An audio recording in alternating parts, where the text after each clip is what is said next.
unknowns.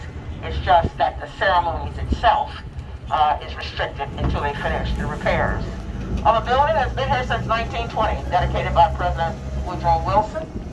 And your moment is now.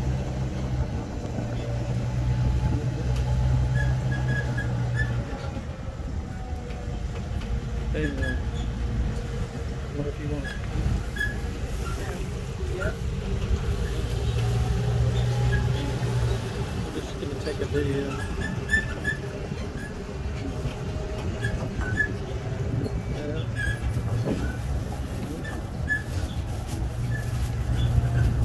I know many of our guests have said to us that Robert E. Lee owned the Arlington house and he owned this property. He never owned it. His father-in-law put it in trust. He said to his son-in-law, "You can be the business manager for my daughter, but it will never be taken out of her name." Highly unusual during their time. And so they've gone to Richmond. The land is still being worked by the slaves. The Union garrison has taken over the house, but it's not officially Arlington National Cemetery yet. That doesn't happen until 1864. June 13th, the first burial officially of a Union private. His name was William Chrisman. And the two-star gentleman that was made the first superintendent happened to be mentored by Robert E. Lee. He'd been taught by Robert E. Lee at West Point, our oldest service academy. He was greatly admired by Montgomery Meigs, who was also an architect and engineer. If you go back to the mall and you see a big red castle, which is the Smithsonian Visitor Center, Montgomery Meigs designed that building. He also designed a portion of the dome on the Capitol. So he had a highly intelligent man who felt that I'm being given this duty because we need the land to bury the thousands and thousands of Union dead.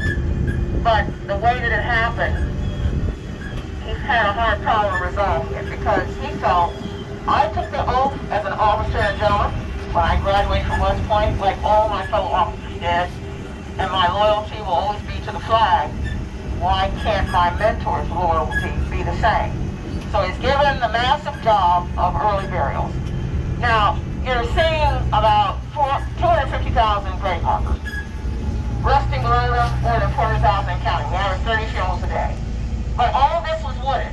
Virginia is a very heavily wooded state.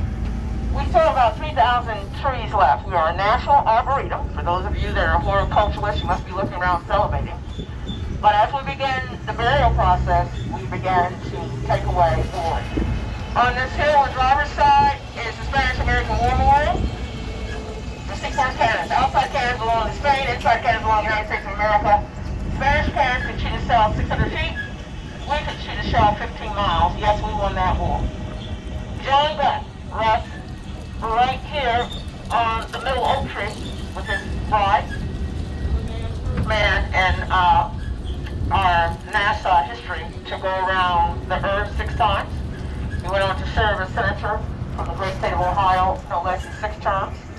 You're also going to visit with Audie Murphy. He's across the street, most decorated man in military history, served in the Army, big-time movie star, came from Texas. He won so many medals that we had to abbreviate them on both the front and the back of the standard grave marker. You've got the Mass Main, the Canadian Cross of Sacrifice. Now, as soon as you leave me, if you're getting off here, you're going to immediately cross over because they've closed the sidewalk.